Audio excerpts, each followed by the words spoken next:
relationship issues. And now, here are your hosts of the Mars Venus Show, Rashim and Kinte.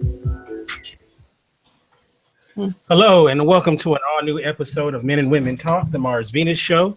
I am one of your hosts, Kinte, all the way live from Los Angeles, California, and I am so happy to be here. We have yet again another terrific episode for you tonight.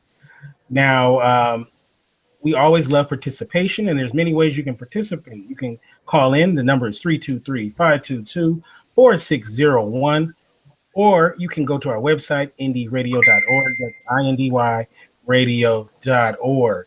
So let me first start off by introducing my lovely co-host, the one, the only, Rashim. How you doing, Rashim?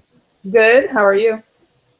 I am doing good. I want to first start off the show before we get into the meat of Oh, I feel like trouble is coming. No, not at all. Not at all. Now, I am not a big Instagram person. I like if I go to a nice restaurant, I'll post what I had, something like that. Maybe I should use it more.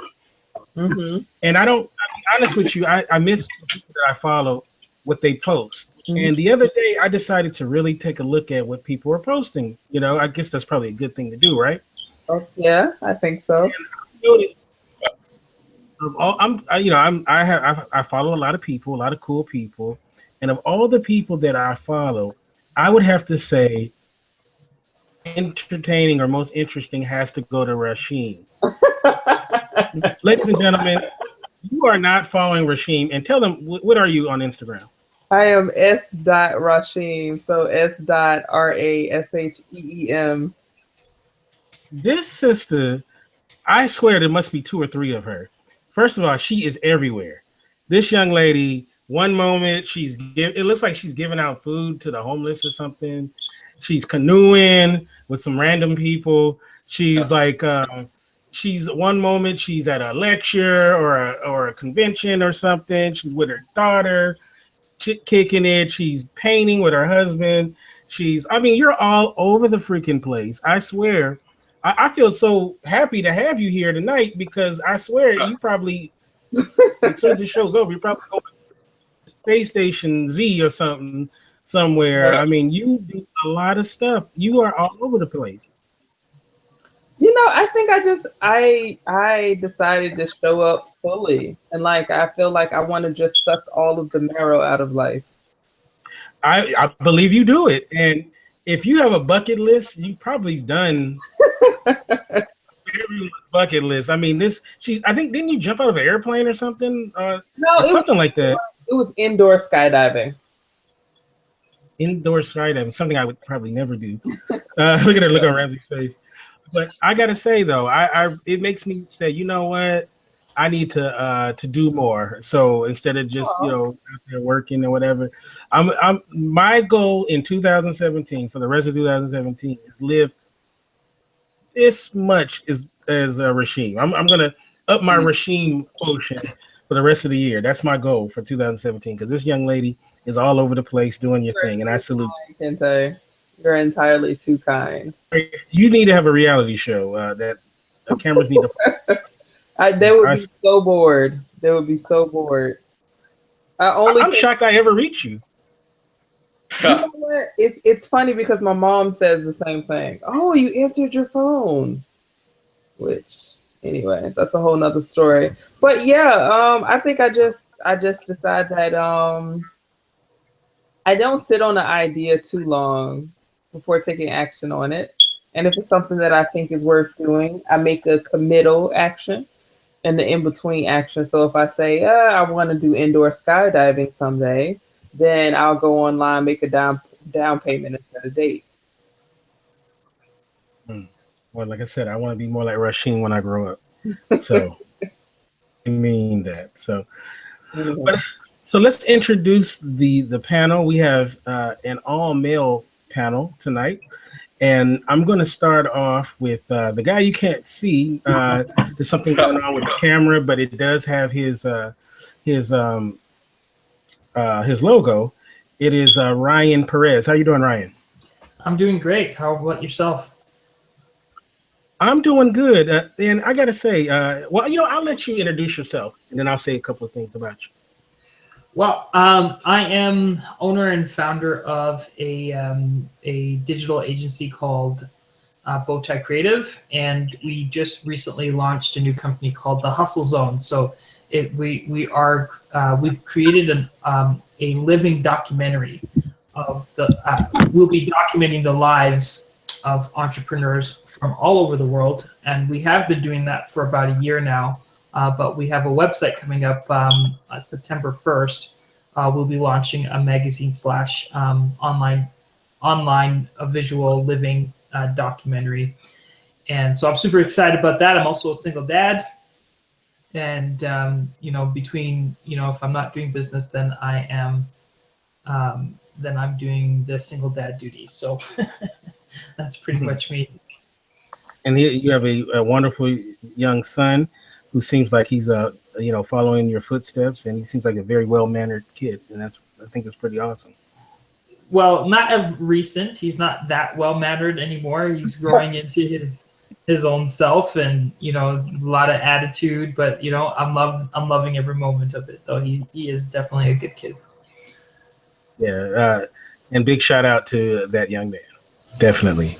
Yeah. And also too, Ryan is one of 3 rappers on the panel tonight.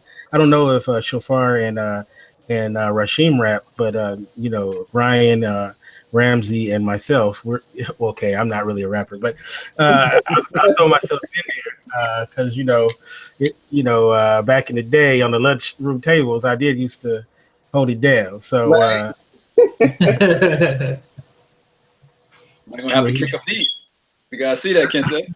Hey, you know what? I can transport myself back to the early '90s. So if I need to. That's awesome. I'm glad that you're here, Ryan, and I'm always looking forward to chopping it up. All right, so this next gentleman, who I just had the pleasure of meeting, actually a good mutual friend of mine and Ramsey's as well, her, Miosha Bean. Actually, this brother was her Uber driver, and Right. she was like, oh man, you got to meet this brother, he's cool as hell, and we got a chance to chop it up. So I asked him to be a part of this panel, and this brother's name is Shafar. And Yes. Tell us a little bit about yourself and the show that you do. Okay, well, my name is Shofar, and I do energy body work, which is basically organic orgasmicness. I help people have sensual and emotional releases, by meditation and breathing techniques. And I also have a podcast too, where I interview different people and have different guests on. So that's what I do. What's All right, man. Well, what's your podcast title? It's Faux Show. It's the same as my business. The first part is Faux Show, which is FOSHO, Holistic Health on Blog Talk Radio. that's what's up, man. And I'm so happy to have you on. And at some point we're gonna have to do a show on wellness at some point. So I would definitely love to have you back on for that as well. So thank you for joining us, and I'm looking forward to hearing your thoughts on today's show. All right. So last but definitely not least, I saved this brother for last on purpose. Dude, he's one of my good friends. This guy is talking about a grinder. This is him. He's the definition of a grinder. We go back for a little bit, and I actually look up to this cat because I know that this guy really does his thing, and I know that he's gonna always speak his truth. It's the one and only Ramsey Hill. How you doing? Hey man, how you doing? All right, so for those who may not know about you, kind of tell everybody about yourself. Oh well, my name is Ramsey. I'm the owner and creative director of Spike Hill Production, which is a new media company. We have Riot Network, which is actually a online 24/7 radio station that we're doing for podcasters and independent artists. And locally, we just started doing a local television channel called Raya TV here in Jacksonville. So, we just putting in work trying to build something special. And Kente kidding y'all because he knows that he's one of my mentors. So I don't know what he's talking about. Kente got me into this business, man. So he's one of the guys I look up to. And I appreciate the opportunity to come and kick it with you. Oh, and I do have a podcast that I host myself called Just Kicking It with Ramsey that airs on Thursday nights on TuneIn. Just search Raya Radio, and that's RAIA Radio. That's right. A wonderful show because it allows you to speak freely, and they do this segment called Talking Shit, and it's very therapeutic for myself. So, I love it. I look forward to it, and when I'm on it, I look forward to adding my 2 cents to that segment. So I want to talk some shit, man. That sounds good. Hey, well, that's what it's there for, man. We need a release. Sometimes you can't tell that manager really what you feel. So, Right. Yeah. Unfortunately, I've told too many managers what I feel. And, it doesn't always work out well, but they make for great stories later at the bar. So, that's why I had to start my own business, man, because I tell a lot of people how I feel too. So now I can do it and be the boss. Now, all right. So today's show, it's our 6th installment of our all-male panel, and I'm so glad that Rasheem is here because since we've been doing this, it's always been a male and female co-host dynamic, and next week we're gonna have all female panel, and I'm gonna be on that, and I always like to have at least one person of the opposite sex to kind of use as a whipping. I'm sorry, used as the sounding board. Oh, excuse me. So I'm glad that Rasheem is going to hold it down for the ladies. But I really want to get to a lot of different topics that I think that it'd be good for for men to talk about. And I think a good place to start off with is, there's a lot of thought. Okay, men, we spend our whole lives doing one thing. And I think I've talked about this with Ramsey. A lot of the decisions we make with our life, a lot of them in some way, shape, or form are surrounded by the opposite sex. I ask men often, I said, if you think of all the mistakes you've made in your life, what percentage of it had something to do with a woman? And I would have to say that most guys, it's definitely in the upper 80 percentile, right? 90, 92. Probably, if we're being honest, right? Yeah. And so the opposite sex is very important, obviously, to us. And I want to talk a lot about women's mindset or mind state and how men interpret it. And next week we'll give the ladies an opportunity to do that as well. And I broke this show up into segments, and this one is called "The Stuff That Women Do." Now, I recently, and Ramsey heard, I know some of this. I recently did a impromptu podcast one night. It was me and 2 young ladies, and we talked about a bunch of issues. And one of the things we talked about, I don't know if you heard this part of it, Ramsey, is we talked about women's mindset when it comes to selecting a man that you're going to be involved with, right? Right. And there was something that the lady said that it irks the hell out of me. And okay, one of the young ladies, I'm not going to say any names, but one of the young ladies said that when they see a guy or meet a guy, that if the guy has potential, if the guy seems like a guy that they can really build something with, that they would not sleep with him right away, that in fact they would make them jump through hoops and prove it to them that they are in fact the right ones. Whereas if a guy didn't seem like that, that there was no potential there, that he wasn't really worth it, chances are they would be more willing to sleep with them right off the bat. And what I said to that was freaking stupid, right? Yeah. So I want to start off with you, Ramsey. I want to dissect this notion of that, that mentality of, the good guy must jump through hoops, and the guy that ain't worth nothing, he gets a free highway to the coochie. Well, basically, man, the thing is that women get what they deserve. I mean, this is the reality of the situation, is that right now it's all about the kind of men that you're attracted to. All right. If you're attracted to a dog, you're going to get a dog. And what you usually do is wherever you found that dog, after you get rid of that dog, you go in that same area and you get another man. Mm-hmm. It's the same type of man, just a different name, just a different face. So when I hear women always talking about how there's no good men and all that crap, man, my whole thing is always, where are you looking for these good men? Because I'm just going to be honest, the brother that you see hanging on the corner every day probably ain't got that much life ambition. He's probably cool where he at. You know what I'm saying? So, and the whole good guy, bad guy thing, man. Look, again, you get what you deserve. If you're going to spread your leg for the thug and make the gentleman work for it, you know what? He's going to look at that situation and he's going to start asking himself, which is what I tell women all the time. You got to ask yourself, are you deserving of that type of man?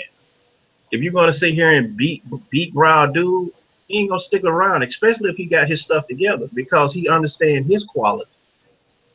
And that's the issue that women don't get. It's a different day. Brothers now look at themselves and say, okay, what do I deserve? And that's what they're going at. Yeah, anybody can hit a one night stand. But if you're trying to be a wife, then you got to bring more to the table than, what God bless you with between your legs. Just that bottom line. What do you think, Shofar, about this notion of jumping through hoops in order to get a woman? And what do you think is acceptable as far as, what you're willing to do as far as to show a woman that you're interested? Well, for me, that won't go, only because it's something that her mind made up. It's something that she's coming to relating to me already with some kind of agenda. I demand presence. I demand for you to be in the moment with me. It may very well look like we may not have sex for 6 months, but then again, we might have sex that very night at 6 o'clock. So it does. It doesn't. If you already come into it with your mind made up, then you're not meeting me and being present with me, and that's a no-go. All right. Same question to you, Ryan. What do you think about this notion of, you're a good guy, making you jump through hoops in order to show the affection? And what are you willing to do? Well, I'm not willing to do anything anymore. I kind of gave up on doing this whole game, playing this game. I'm currently talking to a woman that, she has 4 kids. She's a foster mom. And we clicked immediately because she understands what it's like to be a single parent. And I understand what it's like. And then she doesn't have the time. I don't have the time. So, when we do get time, it's quality time. And I'm saying that all to say is that I don't play games. I want to be around someone that is compatible to me. Because when there's compatibility, there's immediate friendship. I think that, we have these desires to have this particular woman or, for ladies, some man in our lives that have to meet certain criterias. And when we're down that road of materialistic preferences, we're trying to fulfill a part of our ego anyway. And I started off when I became a single father, I was like, hell yeah. Let's go to the clubs. Let's do that. And I don't go to the clubs, but I was like, you know what? I'm single. So let me go to the gym. I'm going to go and work out and do all these hoops. And I was chasing after one particular girl that made me go through those hoops, and it felt bad. you know, she was a white girl that loves to date brothers or whatever. She found herself a white guy, and then they started a family, etc. And through that process, everything that she said she wanted in a man was me. But everything that she settled for in this guy's, you know, for her, and she loves the guy, but the guy was trash, cheated on her and talked to her all kinds of ways. And then that day, when she told me all this stuff, I was like, you know what? I ain't playing games anymore. You know, I'm not going to jump through any hoops. Like, I'm just going to be around. I don't want to desire a woman. I want to be able to be compatible with her so that I can build that, you know, like I want to have that friendship. And if I can't be your friend because friends don't do that to friends, I don't think, bringing men through hoops. And I understand women have their standards too. But, you know, I think that if you have your standards and you're going to club every night looking for a guy, of course your standards are going to be up. So you also have to change your environment, and you have to be around the right people in order for you to be attracted to, or in order for you to have good engagement. Sorry for the long-winded answer. No, that's good. This is good. Let me ask the resident lady on the panel. Now I know you're off the market now, but you know you aren't always off the market. And I can only imagine you made a bunch of guys jump through all kinds of hoops.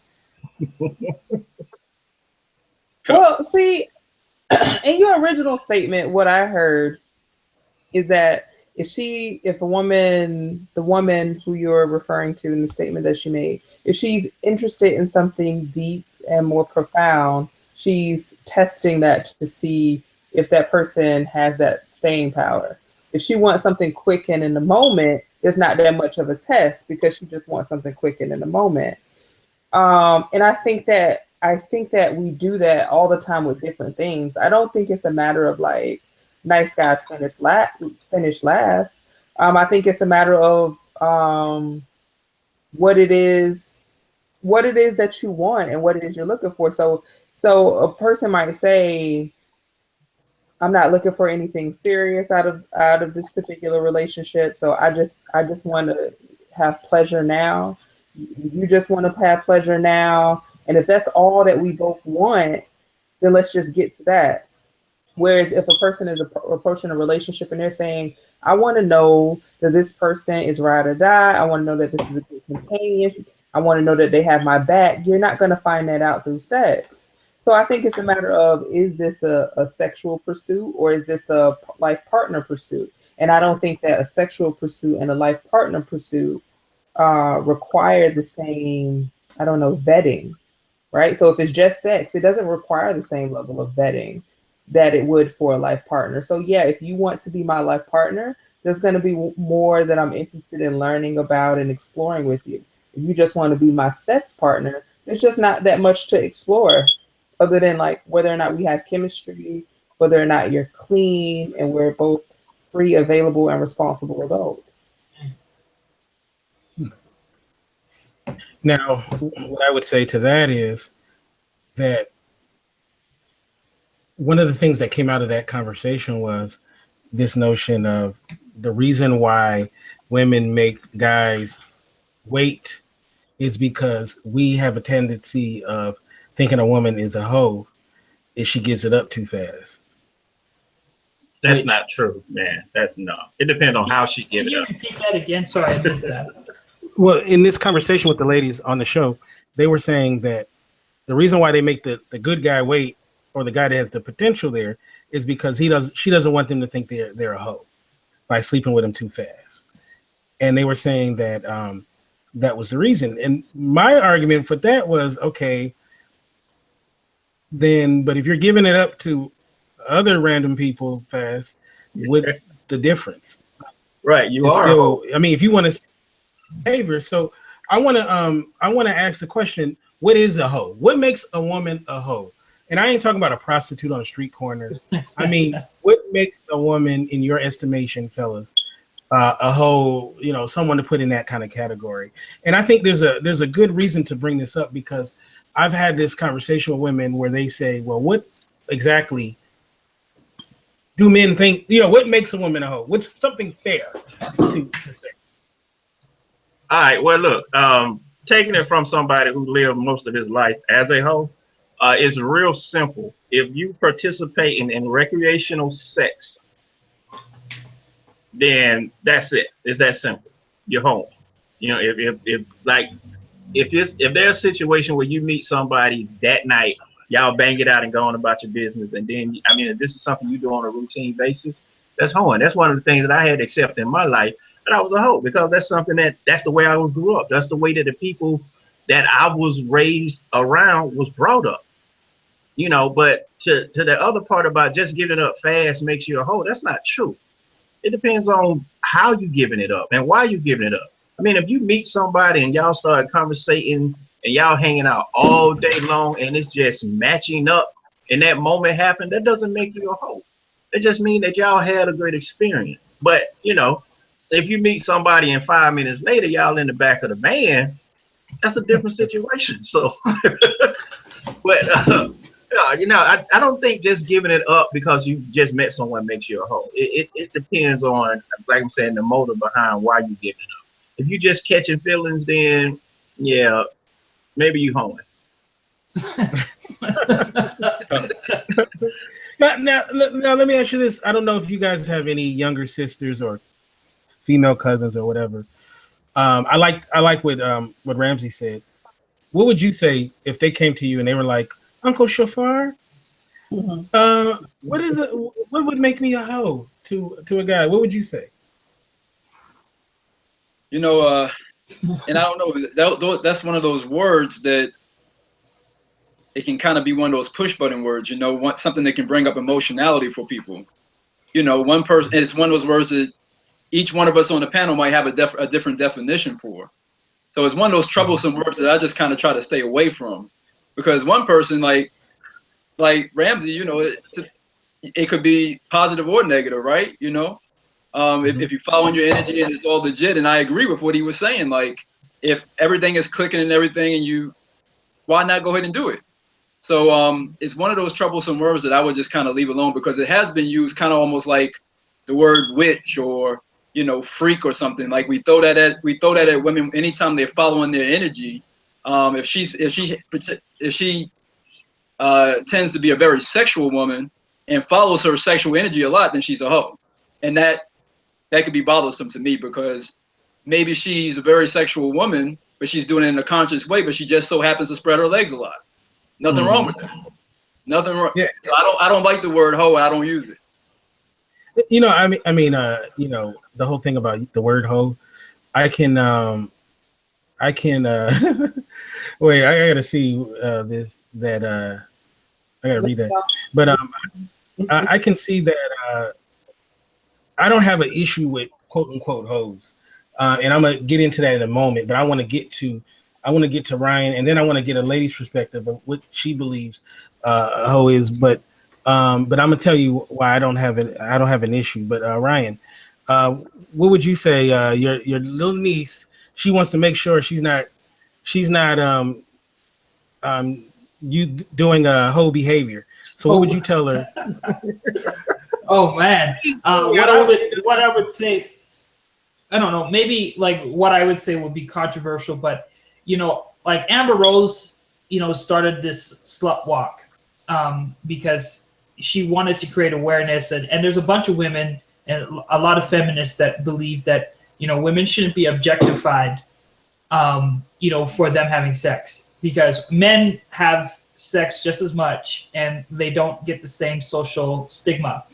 And I would explain that to my niece, that, you know, if you are a consenting adult and you choose to have casual sex, and if you're safe and whatnot, that is your prerogative. Everyone has consequences. However, if you want a definition of a hoe, you know, the only time I would look at a woman as a hoe would be in the connotation that she's sleeping around for money. Because when you look at whore, you look at the root word and you look at where that all comes from. It's the, you know, talking about the lady of the night. But now there are women out there that use men. You know, they see they have a lot of money and whatnot. They go for the lifestyle and they lower their standards to be with a man. in order for and you know, they put themselves in really bad situations because they want something out of return. So that's what you would consider a hoe. You wouldn't want to bring a hoe, you know, like if you are aware of that, you wouldn't want that in your life, you know. So I would tell my niece that, you know, I would try, if I was in her life actively, I would give her the self-confidence for her to get hers. Make sure that she's working and she has her own money, that she doesn't need a man to fulfill that need. Because, you know, we're in 2017.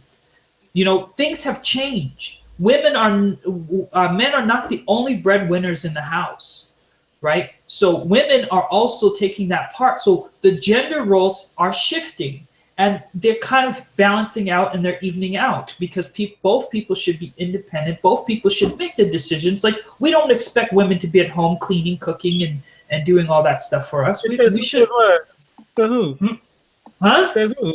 Well, there's some. It's in nowadays. From what, you know, even me being out and dating and stuff, that, like, it's changed. Women are confident, you know, and they're confident in their abilities, and they're now just looking for companionship. They're not looking for, you know, security and stability. They have it, right? So now they're just looking for a life partner. They're looking for someone they can spend their whole life with. And some women may be more financially secure than the men, but they don't care as long as they feel confident in the relationship in itself. But the hoe, if I would use the word, I've never called a girl a hoe, but, you know, if I was to categorize it, it would be the one with the low self-esteem that is using, she doesn't want to have the sex, but she's using it for personal gain. And then she's jumping around from man to man. She's not loyal. You know, she doesn't have stable relationships, and she often puts herself in bad situations, you know, for the wrong reasons.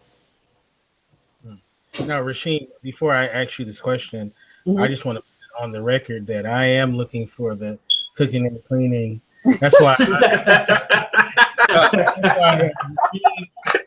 she's gonna actually find me down there in the South, because I know that's where they breed them at, right? In the South. So, you know, just funnel them down to LA. There's a lot of us down here that that's a good Southern girl. But okay, so now it's all on you. And I know, you know, as a woman, you're like, oh, calling a woman a hoe, how dare you say that? But, you know, what in your estimation is a fair, if you're going to put a tag like that on somebody, or if you're going to talk to your little niece or some younger woman, and they asked you about this, you know, they may ask you this at one point. How is it that I don't get that label of a hoe? You know, what would you say as a woman? So I think there's a couple of questions there. I mean, if a person just asked me, like, what is a whore, I would just refer them to the dictionary term. Like, you know, a whore is a person who has sex for money. And then I would ask them, are you talking about being a whore, or are you asking about being a dictionary definition of a slut? And a slut is somebody who has casual, you know, sex with men, may not necessarily have money involved. So if a person was just plainly just asking me, I would probably just refer them to, like, this is what the dictionary says that it is. I don't know if I would be the best person to, and then, okay, so let me also say this in terms of like my niece or something like that. If my niece was an adult, you know what I mean, and she's a responsible adult woman, I wouldn't be as concerned with her. I would be concerned with her having sex in a way that acts against her own self-interest. So if she is compromising herself and compromising her integrity, compromising her body, that's what I would be concerned about. And then as it relates to whoredom or prostitute, the reason why I don't have as much of a negative, I guess you could say, feeling towards it. I think that prostitution should be legalized. I think if it was legalized, we would be able to regulate it. People would be able, you know, to be more clean. They could get regular checkups. It could be something that could be, Tax. Say that again? You can tax coochie? I mean, however you do it, however you do any business, right? You tax your body that you spend in a particular place. You tax your hand, you tax your mouth when you're using it. So your legs, however. So if we were breaking it down by body parts and not by an exchange in value, because that's really what it would be. Anything that we're exchanging money for, we're saying that this is something that we value. I think if it was legal, it would be a better situation. It would have less of a connotation. It would be less disease. People wouldn't be having, alley abortions and all of that sort of thing. So that's kind of how I feel about it. The best part of it all is when QuickBooks has to add a section called coochie tax. When you're filling out your tax, I think that'll be the best part of it. And as I said, I don't have an issue with quote unquote hoes or whatever like that. I think that they're undervalued in our society because I think they do a lot of good for the society. I think that, like I said, it should be legal. I agree with you, Rasheem. And I think that they're good for the ecosystem. I think they save lives. So I'm right there with you, Rasheem. I agree with you. So the next question is, and you hear this often, and I know we've had our definition of what people believe are considered hoes or whatnot. So let me ask this question, and I'm gonna start off with you, Ramsey. Is you heard the adage, you can't turn a hoe into a housewife, right? Right. And my question is that something that is real to you? And if it is, what does that statement mean to you? Or is that a real life statement to you? No, man, it's not a real life statement because a hoe is not a definitive characteristic of a person.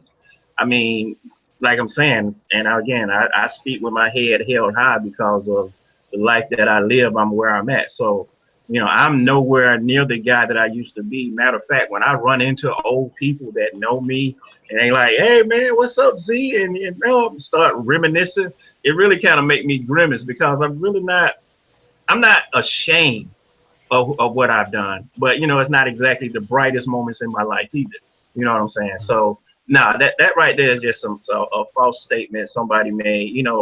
Anybody can do a adjustment to their life and improve their situation. So if you meet somebody and they out there handling their business and enjoying themselves, and you show them that you can treat them right and they are responsive to that, yeah, you can do the I do's and have a happy life behind it. I'm living proof of that. Can Shafar, can two people, a man and a woman, who are not equally yoked when it comes to how far they are out there as far as sexually, could that relationship work? Like if the man is more promiscuous than the woman or vice versa, or do they need to be on the same level, you think? I think ideally. I think it can work, but it just takes communication skills. If the one who's lacking is open enough, and if the one who wants to have a little bit more promiscuous lifestyle wants sex a little bit more, if the other person is not willing, then they need to communicate and maybe open it up so that that other person can get what they need elsewhere. But I mean, that again, when you start navigating through those waters, that takes a lot of self-introspection, a lot of growth, a lot of stuff, which a lot of people were not bringing that level of maturity to our relationships currently. Okay. Let me ask Ryan this question. What makes a woman wifey material? What makes you go when you meet a woman that, you know what, I could see myself with this person long term? And what would be a turnoff to you that would make you say, I can mess around with her, but I don't know if I want to get too serious? Well, I kind of going through this right now, but what I like about the girl that I'm dating is that, she has a philosophy on raising children, because there are parents that are just parents, but then you have parents that have a philosophy on what they see in the future for themselves. I think that, even the vision of saying, hey, I want to have a dynasty or I want to, my future generation to have this and have that. That's what turns me on. I mean, I'm a sapiosexual. I love intellectual conversation. I can't do this small talk, and I can't talk about stuff like celebrities and whatnot. I just, I hate that. So anytime I'm in a situation where I can have an intellectual conversation and still laugh and still, and then I think also too, she has to be stable, financially, because I don't want to be in a dependent relationship. I want both people to kind of be at a certain level. And even if she wasn't financially stable, but she had a plan to be, but what would turn me off is when, if she had no respect, if she doesn't understand the value of time, she doesn't have a value of money, and not valuing money, but how to just she doesn't value, she doesn't have any values or morals in place. And I've been in a situation where a girl just lies, blatantly lies. And, I think that I've dated a lot of women that had different backgrounds. I dated a girl that she was a webcam model. And I didn't have a problem with that. I didn't think she was a hoe. I didn't think anything of it. However, she just had really bad attitude. She had bad attitude towards things. And she was lazy, didn't want to do anything for herself. So I don't know. I think it's subjective. I mean, I'm not writing a gold standard here for sure. That is just my preference. If I were to consider what would be wifey material. Same thing with you, Shafar. What makes you go, okay, I can see myself with this woman long term versus nah, we can, it ain't happening. For me, it's it comes down to consciousness. Is she someone that's looking to evolve her consciousness? Is she someone looking to go within herself and to really tap her greatest human potential? I've been seen to it. I've seen and been exposed to through my own work, and then through the masters and stuff who taught me and who showed me, first put me onto this stuff. I've been shown that we really have an untapped potential as human beings. And so kind of like Ryan, similar to that is I need someone who is looking to expand, looking to be the best version of themselves. I like that. What about you, Ramsey? Well, man, mine's not that deep. I just need someone that can hold a decent conversation and keep a peaceful home. There's nothing more important to me than not having to fight at home. As long as I can come home and chill or relax or wash away the day, you halfway won the war already. That's just it. And to be able to have a conversation, I got to be able to talk to you. We got to be able to have a decent conversation and it not be one-sided. Whether we're talking about the presidential election, the afterlife, or what we're having for dinner, it got to be a situation where whenever I hear your voice, I don't, want to kill myself. And the one thing that turns me off is people that follow trends. I can't deal with that. If your whole personality is based off of you fitting in with everybody else, yeah, I'm not the guy for you. Because that's you can look like, I don't know, Angela Bassett, but if that's your personality, well, I got to get those ladies this, and I got to drive the ladies that, and I got to have my hair like this, because because that shows me you don't have any individuality about yourself, and that's just the ultimate turn off. Now, there's one more thing I want to say before I move to the next segment, and that is women often talk about that they really want a guy who's honest. No, they don't. That's the question.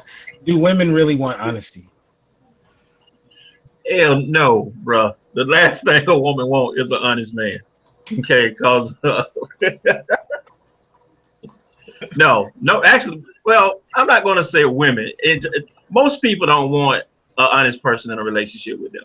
They want somebody that's going to pamper and agree with whatever stereotypes or unrealistic views they have of themselves. They don't want anybody that's going to sit there and say, well, you know, you can be better, you can do better. You know, they don't want somebody to sit there and say, well, you coming home and you calling this coworker a bitch every day, but what are you doing? What part are you playing in this work relationship? No, they don't want that. They just want somebody that goes, okay, yeah, you right, she's a bitch. You know. But don't you feel like there's situations where the only answer is something that is not true, but it's what they want to hear, though? Like, you know, you can't tell the truth, right? Why like, not? Why not? I'm talking about, no, you can always tell the truth. I'm saying if you want to skip the bullshit, then, you know, that's what I'm saying. Well, again, that's about, you have to figure out what kind of relationship you want. See, I made a decision with myself, a while ago now. I stopped lying to Ramsey. I don't lie to me about anything. And if I'm not going to lie to me, then I'm not going to lie to you. And that's what I'm saying about, you know, you got to find somebody that fit in the type of person that you are or that you want to be, you know. So if you're someone that can't deal with somebody being honest, then I guess that's why my friendships are very little and very limited, because I don't lie. You know, I'm going to tell you the truth. Well, that was stupid. You shouldn't have done that. But yeah, you were wrong in that situation. You know, yeah, your mom was dumb, you know. Someone posted a comment. What would you tell your nephew about being sexually active? That's next week. Yo, so like, you know, like that's funny. Like, they make it seem like ganging up on the ladies. The women have the last word. So next week. So but I find that funny that she wrote that. All right. So welcome back, Rashid. Do you want honesty? Do you want ultimate honesty from your mate? I do want honesty. And I think that there's a way that people could be honest without being brutal. I think we could be honest and be compassionate. And I think sometimes we don't know how to do both of them. So we'll either do lying with finesse, or we will tell, you know, half broken truth. And I think sometimes we also do that because we can't handle the response. You know, a lot of times people say people can't handle honesty, but I think sometimes guys can't handle how women respond. For example, if you and I were dating, Kente, and you told me, you know what, I really think that you're best friend, right? And then I like was yelling and screaming and hurt, you would be like, see, you don't want honesty. Like that, like honesty is the problem in this situation. And also you would have a hard time handling my response. So it wouldn't be always that so much that I can't handle honesty. I think it's coupled with also you have a hard time. Like a lot of times guys will say, I'm not even going to say this because it's going to lead to this and we're going to be talking about that. And so, I mean, I think that if more men woman up and be able to handle not only what they feel, but also what the other person that they're, you know, being honest with, I think conversations could go a lot better. And I think if they can give honesty with some level of compassion and tactfulness. So I don't think it's always that just people can't handle honesty. For example, if you said to me, if I was wearing something, you said to me, you look slutty in the outfit and I don't want you to wear it. And your goal is to not get me to wear the outfit. Right? So that's said in a particular way. That's nasty. That's derogatory. It hurts my feelings. I'm pissed off. I'm probably not going to do what you want. But if your goal is to not to get me to wear the outfit, I mean, there's a way to say, you look absolutely stunning and extremely sexy in the outfit. And there's something about you wearing this outside that makes me feel like my relationship could be threatened, or I don't want you. Whoa. Are you serious? Oh, I am very. Are you serious? I'm so serious that I would like to finish my thought, like I let you finish your thought. Wow. Okay, go ahead. I'm sorry. Go ahead. So what I'm saying is like there's a way that we can be honest without being like rude or disrespectful or so sometimes I don't think it's that a person can't handle honesty so much as sometimes like how we handle each other in conversations. Like I think that we have a hard time communicating to each other. Okay. Now, real quick before Ramsey says his thing, it would be more like it looks slutty. Let's not go anywhere. Let's stay home. It would be more so like that, and it would be the other thing. But no, you started to say something, Ramsey. I would listen. If you put on an outfit that makes you look slutty, it is not only. It is my job to tell you that. It is, it's my job to say to you, baby, no, that's not it. That's not a good look.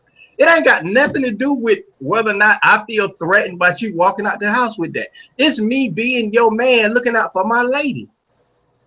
So to sit here and say it's based off of some fear of my relationship is crap. It's me being honest with you. Sweetie, that ain't a good look on you. That's too tight. That's too little. You showing too much. It has nothing to do with me being insecure as a man. It has to do with the simple fact of me saying, you are my lady, and I don't want you to go out looking less than a queen. Period. Well, that's honesty. That's what I'm saying. See, people can't. Oh my God! It's because I'm insecure in my relationship. No. Well, see that wasn't really the point of what I was saying. Right. So the point of what I'm saying is that I think we don't communicate effectively. So the thing about feeling like it's a threat, that's an example. Now, you feeling like she looks slutty, that is just an opinion. Right. It is. No, it's my opinion. I'm her man. That opinion should count. It's not just a opinion. And I'm not saying that your opinion should not count. But I'm saying that you should not hold your opinion as fact and really talk about how what she's looking like is making you feel, because that's what's coming up. It has nothing to do with how I feel. It has to do with me being her man, looking out for her. See, that's what I'm saying about being 100% honest. I'm going to tell you the truth. Yes, you look slutty in that. It ain't got nothing to do with how I feel about you.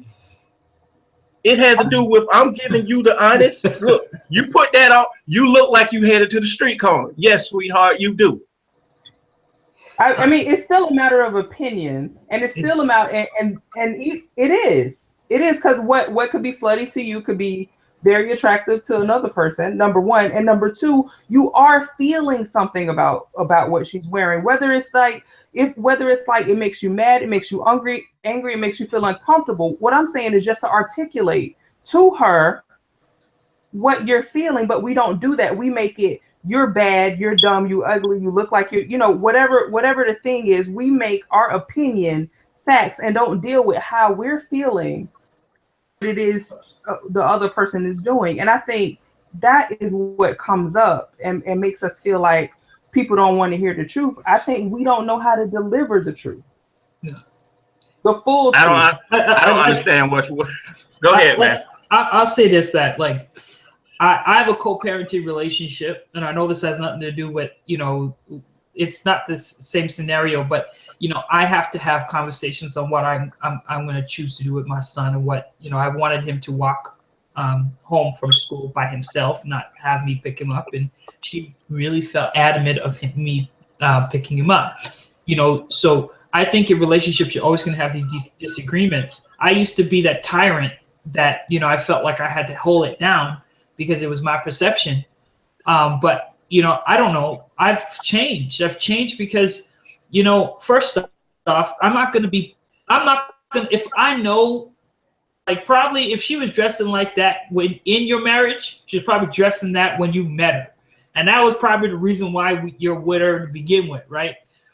Because she was nice and sexy. And I think that sometimes women want to wear certain things to make them feel a certain way. And I think that, you know, I also believe that when you're in relationships, that both opinions count.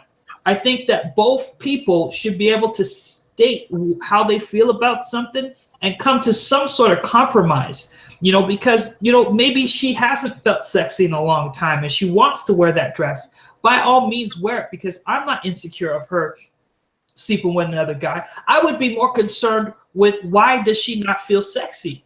You know, I'd be more concerned of, like, how come she's not feeling a certain way? Maybe what can I do to help aid that? Maybe I could start complimenting her more. Maybe I could start doing different things, even in the bedroom, you know, because I don't know. I just think that I hear both sides of the story. I think that, like, with relationships, there's always going to be those compromises, but sometimes, you know, some opinions are, you know, some people just look at something and say, well, this is the law, rather than and they kind of misconstrue, you know, misconstrue what the issue is, because it's their own ego that gets into place, and that's where relationships fall apart. I think that people should be good listeners. They should be able to voice their opinions, but they should also listen to their partners and understand the state of mind of where they're in.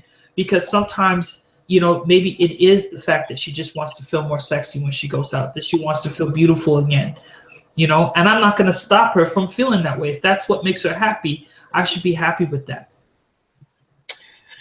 Okay, I want to get to something. I want to get to something before we get on out of here, but I want to ask Ryan this question: is does a mate have entitled to entertain everything that makes them happy? I mean, what if isn't it? There's a balance. I just said that. Like, you know, there's always a compromise, but I think that when people are voicing something and they're communicating, and they're not communicating with words, maybe, you know, they're communicating with going out with the friends or staying out late at night, you know, they're voicing something, they're going through a change. So communication, I think, I forget the brother's name, wearing the white, he said, pardon? Jafar has, you know, what pardon? There you go. Shofar, like you go to a show and it's far away. Yeah, Shofar. Sorry about that, brother. But you know what Shofar was saying it's just communication. I think that when two adults can communicate what state of mind that they're going through, you know, I think it's easier for you to understand when people are going through certain changes. There's some things that, you know what, you have to put your foot down. But then there's some situations where you got to let people experience it. Because the thing that we lack in human society nowadays is empathy. We have our preconceived notions, like, for example, in this context, what a slut is, what a hoe is. But we're not really empathizing with our spouse or with our girlfriend or what she's going through. And we're not allowing her to express herself. And when you start suppressing that communication, that's when relationships fall apart. That's where cheating happens. You know, couples should be. No, that's what happens. Like, you know, like Look. My wife.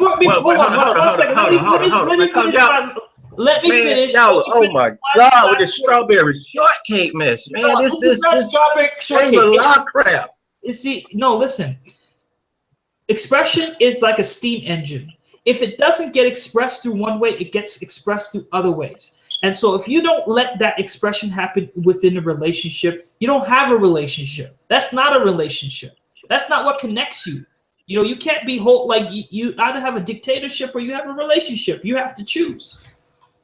Okay, that's crap. All right, now let me explain what I'm talking about. All right, my wife just went shopping with my daughter. She called me. She said, "Oh, I found 5 outfits that I really, really like. I really love these outfits. I didn't think I was gonna find anything, but I really like them." She came back home and she put them on. I told her 3 of them, they just don't fit right on you. It was not a dictatorship. It was not a sociological experiment in relationships. It was me telling my wife that outfit you got on is not attractive on you. Just that simple. It was just that simple. y'all, my God, the way y'all have like, baby, I want to go take a piss. Is that all right with your feeling? This reminds me of White Man Can't Jump when they was in the hotel room and she told Woody Harrelson, "I'm thirsty," and he went and got her a cup of water, and he like, well, that didn't mean I want a glass of water. What are y'all talking about? We're talking about being honest. If my lady got on an outfit that doesn't look right on her, I'm not going to go, well, why are you wearing that outfit? Is it that I don't make you feel sexy enough? Come on, man. I'm just going to tell her that outfit does not work on you. That you see that, but that's your perception, brother. That's your perception. You can't get her to come see in your mind what she sees. Like, she's not gonna, you can't. Sometimes, honest to God, I'm not trying to sugarcoat things. I'm pretty honest in my relationships, but I also understand. I also listen. I also want to understand. I don't just be like, yo, that doesn't work. Because what do you communicate? That's all you communicate is that it doesn't work for you. Wait a minute. Right? Wait a minute. I got to say something. No, there's been many a times where we're going to go out being with whoever I'm dating, and she'll go, wait, you going to wear that shirt? So and it is what it is, it is what it is. Okay. So I want to, before we, get on out of here, I want to ask a question. A lot of times this term gets thrown around, alpha male. And once again, we're getting to the definitions of things and what they mean and all of that kind of stuff. And I want to go to you, Shafar. What is your definition of an alpha male? Alpha male. That's something that I don't think we really truly see too many alpha males truly on the planet. A lot of what has been purported to be alpha males in our society really is still an idea that's just been really programmed into our minds. So I'm still on my journey of really discovering what exactly that is. Mm-hmm. Okay. What about you, Ryan? What is your definition of an alpha male? Well, I looked it up a long time ago, and I was like, what's an alpha male? Some people say that I'm an alpha male, or, whatever. Or some people think that I'm not because I'm introverted. I was like, when I looked it up and I kind of analyzed it, I'm like, man, alpha male is some bullshit. It's just, it's bullshit because it only exists in primates and animals. There's not one leader that leads the pack that everyone just looks towards for answers. We're human beings. The communication goes back and forth. It doesn't go from me to everyone else, and then everyone else just goes with the flow. You have alpha, like, in a wolf pack, you got an alpha wolf, right? You got an ape. Ape is stronger. He controls his, I don't know what you call it, a pack or pride or whatever. He's the one in charge, and he has to prove his might. We are different. We're human beings. We can craft ourselves. Women can craft themselves into higher human beings. So, there's no physical evidence that I can point to of any alpha male in our lives other than celebrities. They have the alpha quality because they draw people in. They are the voice. People are influenced by who they are and what they wish to promote or express. But I don't think alpha male, I think that's more caveman shit. I'm not into that. All right, I'm going to address that in a minute, and I'm going to give Ramsey a chance. But I want to quickly get Rasheem's definition. What is, in your estimation, what is an alpha male? And can you answer this question? Do women Do women what? What is an alpha male to you? And do women? Is that what a woman wants? An alpha male? I think alpha male is like someone who is dominant. I think it depends on, like, they're probably dominant in different like groups. Like, they might be dominant at work, or dominant on the football field, or dominant. So depending upon the group setting, the guy that is the most dominant, and you could probably tell who's the most dominant by, like, who is the influencer who people listen to, and that sort of thing. So that would be like my loose definition of like a dominant male. I try to avoid like, being a spokesperson for all women. I'm just You are the spokeswoman. You are the spokeswoman. one experience. But here's what I'll say. You were speaking for all women. I will say in general that I do believe that women want an alpha male or a man that is dominant or an influencer in particular ways, depending upon what she values. For example, I told you before, Kente, my theory about like what women want in a men, the four or five P's.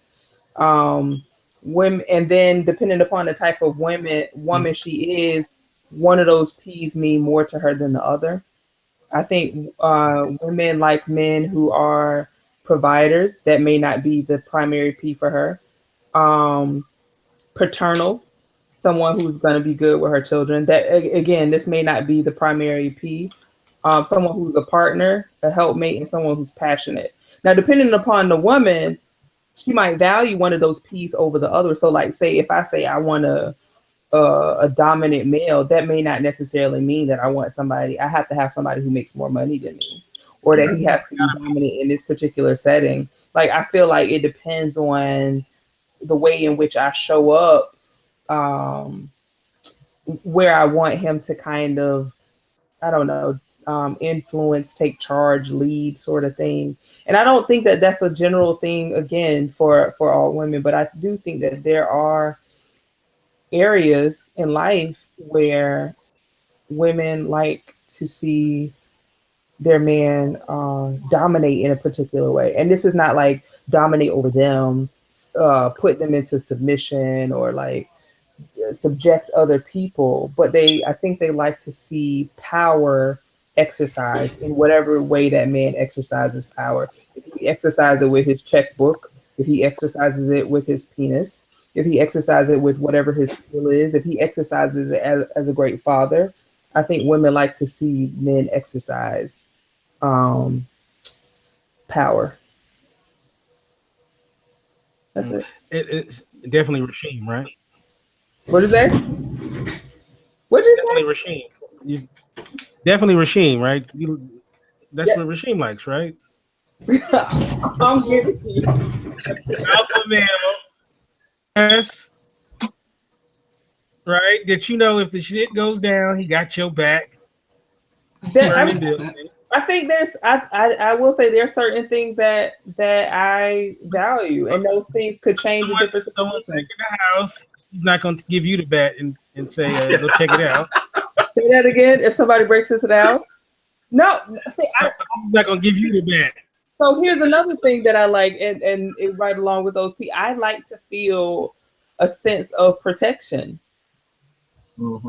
Even if I'm not dating the guy, if me and you go somewhere, Kente, I feel comfortable because I feel like if something happened, I feel like you would protect me.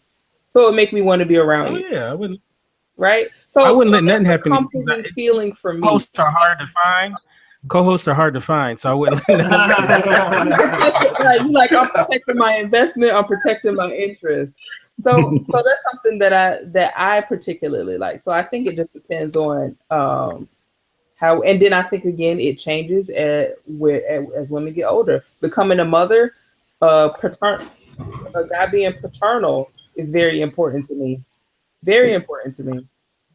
So I think it just depends on where a woman is in her life and what aspects what things she values. Like, that's why I don't have an issue, let's say, with like Melania Trump and her attraction to Donald Trump, or lack thereof, however you want to put that.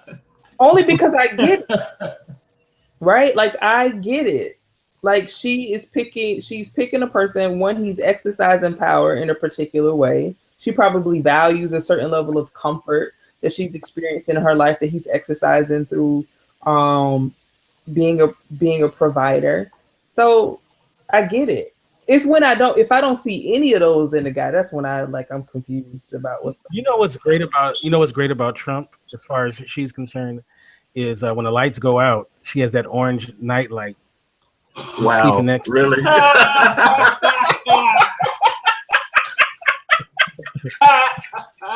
Nothing. Wow. So I feel you. That's cold. I wanted to go to you, Ramsey. Give me your definition of what a alpha male is, and also I want because this is something that we kind of talked about, like alpha males are being phased out in this society nowadays.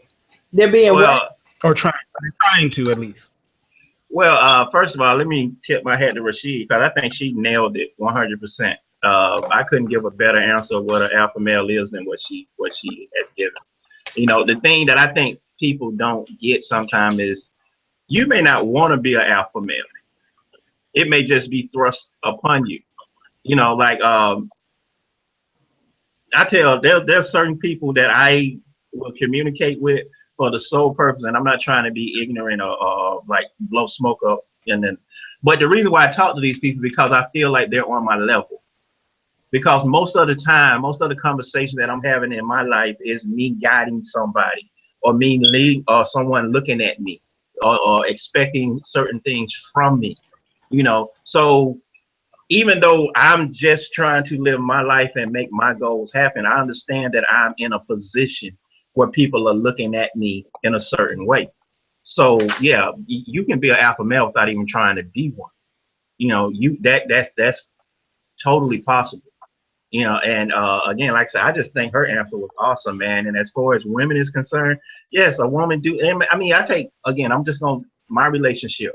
My wife runs my house. You can't come here. You can't be here without her say so. That's the way it works. However, the protection of this house is my responsibility and my responsibility alone. You know, if I didn't feel this house was in a decent neighborhood, we wouldn't be here, regardless of how much she loved the house, because it's my responsibility to make sure she's safe. You know, and again, that's just the way relationships work. Everybody have a job to play in, and people just play their job. I think the world will be a better place. But yeah, man, I believe in alpha males. Matter of fact, I think everybody in some form or fashion either is an alpha male or hang out with one. So I don't think you can phase it out. I just think it's a natural progression. Okay, and there's one more thing that that I wanted to get to before we say goodbye, and this is this notion of you hear the numbers of men and women, the male to female ratio is definitely out of whack. There's way more adult women than there are adult men, right? And Right. there's no more better example of that in a lovely city I like to call Atlanta, which I know.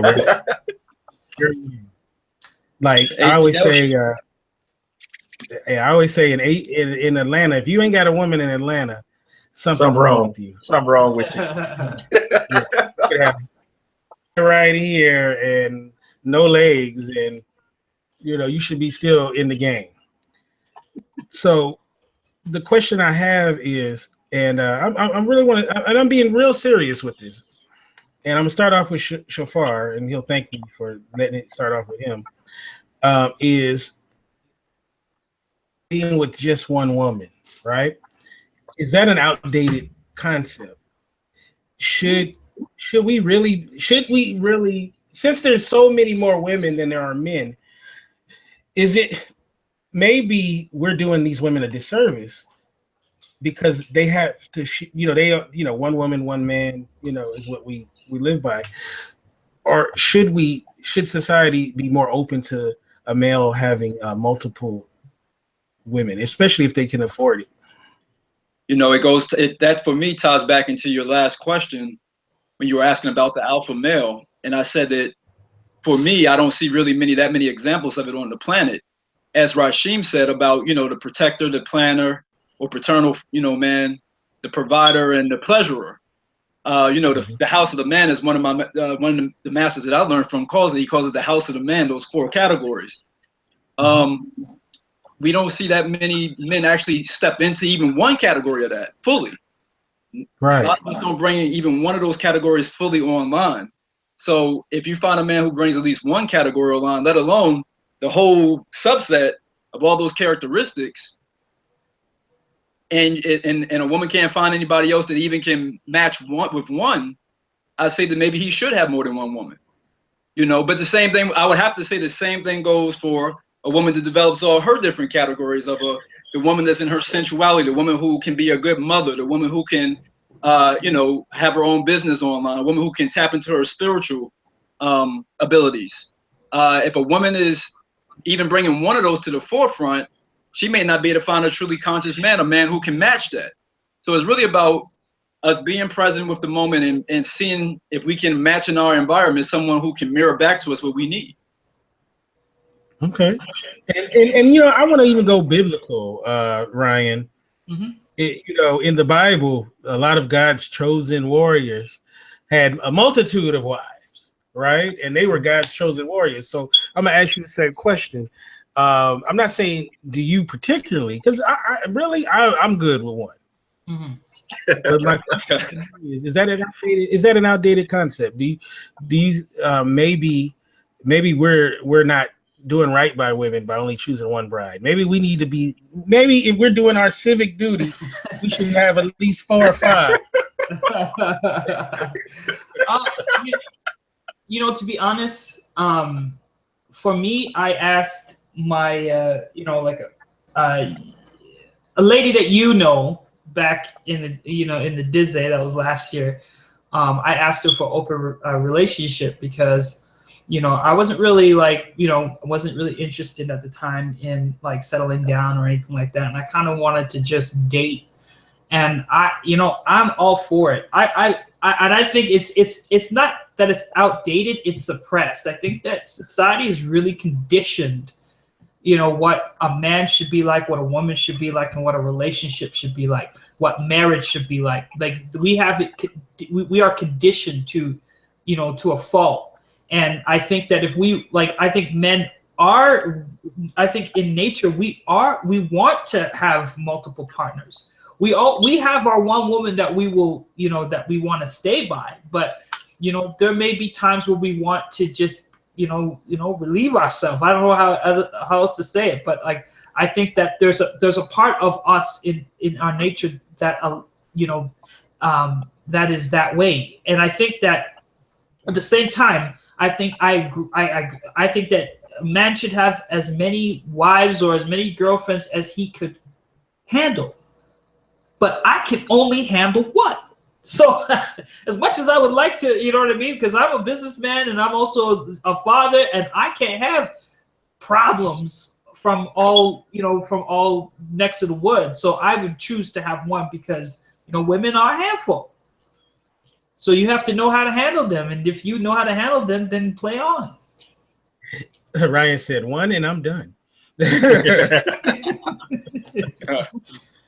And I'm like 2 and I'm through. Not just playing.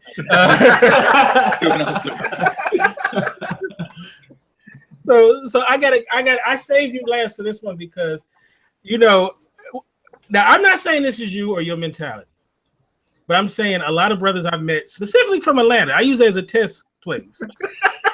They have this kind of women a dime a dozen type flavor about them. You know what I'm saying? Like, and I can understand why, because it's real. Like it's like 22-1 or some crazy number like that.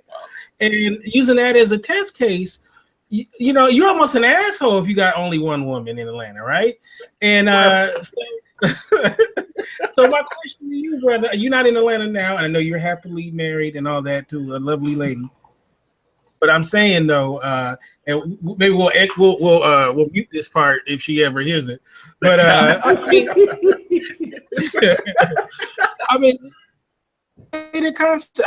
really thought about that. Like maybe that's what it's supposed to be. Maybe that's why God made the numbers so out of whack, because He's really telling us, look, man, a lot of women to one man is maybe where it should be. All right, this is gonna be rough, man. All right. Wow. All right. Okay. The best way I can do this is again going back with the way that I was brought up. The one thing about living that lifestyle that a lot of people don't understand, you leave a lot of damage behind you. Mm-hmm.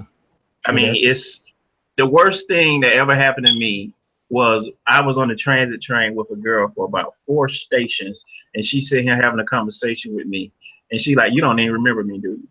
And I was like, no, not really. And she was somebody that I hooked up with on a wingman job with one of my boys, you know. And you know, that right there to this day, that happened like over 20 years ago, and to this day it's still sticking my craw. You know, so if you're single, I think you should date. If you're a good guy, you should have as many people. But to me personally, marriage is something special to me. You know, so me personally, I just can't see me saying I do to more than one person at a time, because I want to be able to give that person all of me.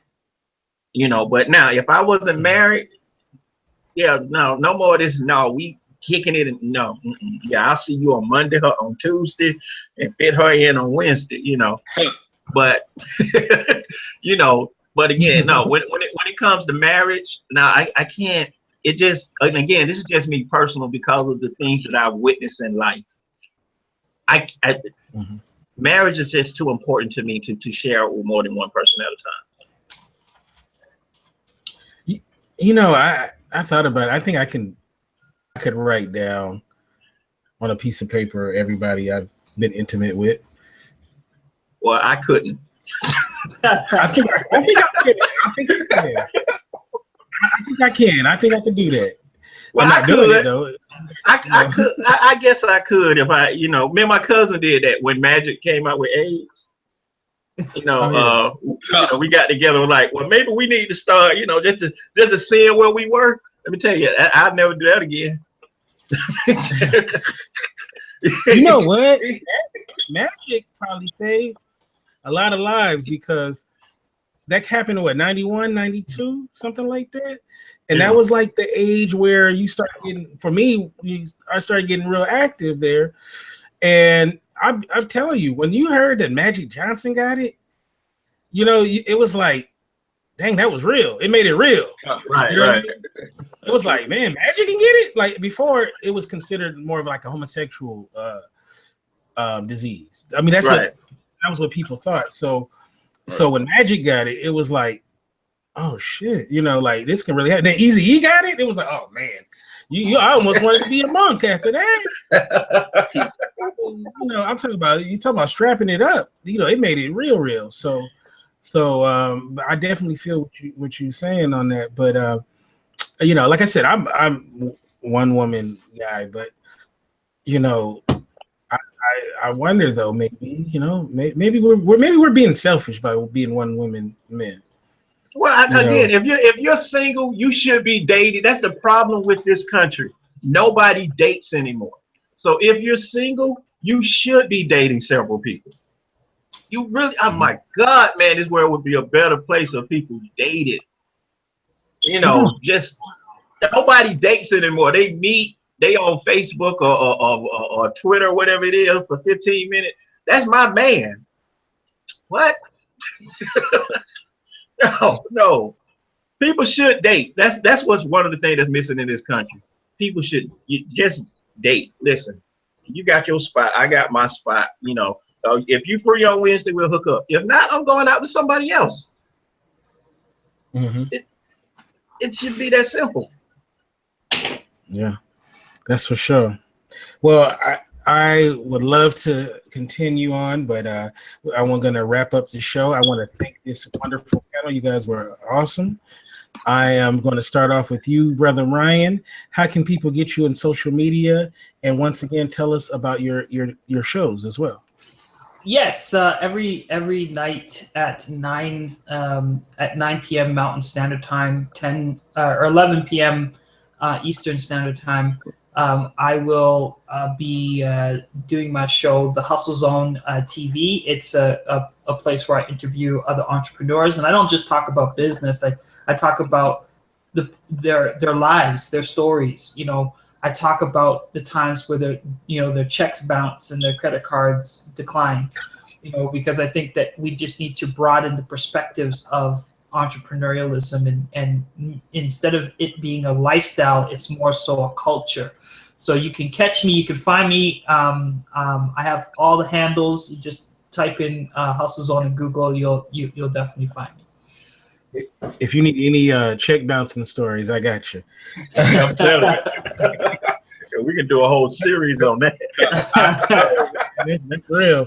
And also talk about B. Nelson real quick. Oh, well, B. Nelson, I kind of like, not really doing much with him anymore, but that's just an alter ego of mine. And I used to be an MC, and I would just, all the pain and stuff that I grew up in my childhood, I kind of funneled all of that through music. Like I was a youth at risk and, was caught up in the system. And then a guy from Chicago saved my life, and he taught me how to channel my anger and everything through music. So I would do that. He taught me that through rap music. And then I did that and in turn taught other kids how to rap and whatnot. But B. Nelson, is he's a troubled soul. And he wrote a song the other day and he just talks about a lot of things that a lot of people wouldn't talk about, just the pain and struggle and whatnot. I mean, I don't live a lot of the things that I used to rap about now. It's almost like if you saw me now and you saw me then, you wouldn't know the two people existed. Like you would think that they're completely different. But I can channel him, and it helps me relate to people, and it helps people to understand that there's dynamics with people. Now you do realize you do not retire in the rap game. There's no such thing as well, for the time being, I'm temporary. I got the hustles on. I'm hustling on a different side, but I expect a mixtape by December. So Well, I just have I'll send you the song, Kente. I have one song that I put out quietly, and I didn't send it out to people because it's pretty deep, but it's a little bit. It talks about my childhood. My mom, she was raped, or she claims to be raped, and it talks about that. So I'll send that track to you if you want to hear it. But yeah, like that's how deep I get down with my music. Like I try to make it. I don't know. It's like reality rap, you know what I mean? But in a really personal level, because Black folks don't talk about that shit. Eminem will probably talk about it, but like. Well, I definitely want to check it out, man. I like you. I like your stuff, man, and I can't wait for that EP you're gonna release around November 7th. I gave it a date, November 7th. I don't even know what date it is. I want the mixtape. All right, so Shafar, how can we get you on social media and tell us the shows when we can check it out, and what can we expect coming up next from you, my brother? Okay. Well, my website is Faux Show, like the urban slang, but FOSHO, Energy Work, energy and then work.com. My Blog Talk Radio show is blogtalkradio.com/Faux Show Holistic Health. And as far as what I got going on is just some in-house workshops with people. I do, one-on-one, or I work with couples, and I show couples how to, show up in a different way with each other, in a way that it's going to be orgasmic for both of them, multiple orgasmic for both of them, by really just tuning into what we have going on in that moment, not being up in our heads, but be really present in our bodies. So, and you can Not clear something up real quick. You ain't one of those kind of guys that those, what do they call those dudes that they sleep with your wife so that you ain't that one. You ain't one of them, right? No, man, not my. I do know people like that, and actually, that's some of the people that I train with. But My thing is more to help a person without even having to touch them. You know, Okay. so you get to a place where we can tune into each other's energy to such an extent that it can be an orgasmic experience, and you don't even have to touch the person. Okay, yeah, because I'm like, I don't know if I want to bring my woman around. Okay, that made me feel a lot better. So when is your show? So I kind of do it sporadically as I can get guests, to be honest with you. But I have quite a bit up. If they go to that blogtalkradio.com/Faux Show Holistic Health, you see I got a list of them on there. My last one, it was a woman by the name of Rebecca Clio Gould, and she wrote a book called The Multi-Orgasmic Diet. So that's the type of guest. Yeah, it was a good show, man. She has a lot of insight. Oh man, I gotta get that diet. I'm sure if you're looking for guests, I'm sure that I'm not only speak for these brothers, but I know they do different interviews and such. And I'm sure if you need anything and any kind of help, because we all do podcasts, we'll help you out. You know, and we have a group. I haven't even had you in the group yet. I have a group called the Podcasters Alliance, and there's a lot of like-minded people who do different shows. I'm about to add you. Actually, I'm gonna add you right now. Okay. So there's resources in there, people that can definitely help you. Whatever it is that you're doing, you can post your shows. So let me do this to the mix right now. My computer's slow. I appreciate it. I know that it'd be good, man. Like, you know, listening to all of y'all, you know, Ryan, Ramsey, Rashim, and yourself, Kente, it was definitely an honor to be on the podcast, today. So I appreciate it. Thank you. I appreciate that, man. Okay, so now, Ramsey, tell us how we can get you in social media, your website, and then also tell us what we can expect from you next. Okay, well, the website is RayaNetwork.com. That's RayaNetwork.com. We're actually in the process of rebuilding it because we're getting ready to do some major things with the radio station. The radio, we're on Thursday night at 9 o'clock, just kicking it with Ramsey. And if you have the TuneIn app, you can listen there. All you have to do is search Raw Radio, and you can check that out. And on social media, you can find Raya Network, on Facebook. And I'm Ramsey Hill on Facebook. I'm also on Twitter, just kicking it _Ramsey. So, come out, tune out, man. I'd love for you guys to come on the show one day and, have some fun with her. This is grown folk talk. When is the talking shit joint? Oh, that's at the end of the show. Yeah, that's on Thursday. Yeah, but just come on out, man, and be part of the panel. Like I said, we talk about any and everything under the sun. We do it from an adult point of view, and there's no censorship. This is one place where people can come and talk and just be free to speak your mind without any regret or with 90 people jumping on your back like you committed a crime. Just the rule is just understand whatever you say, somebody may have an opposite opinion, and they're gonna have just as much right to speak as you do. So makes sense. Just kick I'm gonna tell you how much I like the talking shit segment. That if I know I'm on the show, my talking shit changes like 4 or 5 times leading up to it. So I'll be like, this is what I'm gonna talk about. And then I think about, and then something else will come up, be like, you know what, man. Then sometimes I try to sneak in a second one. So it's a great show. The process is the best way to describe this show is it's like you're getting together with a bunch of adults and y'all just sitting around talking. That's why the name of it is Just Kicking It. It's just real people, real conversations. And I believe I think I added. Let me make sure. Yep, I added you into the group, so you just got added in, Shafar. So thank you guys so much, and big shout out to Rashim. We'll be here next week with the all-female panel, and that should be interesting as well. So you guys have a beautiful rest of your week. God bless, and we'll see you next time right here on indieradio.org. Peace. All right. Peace. That was awesome.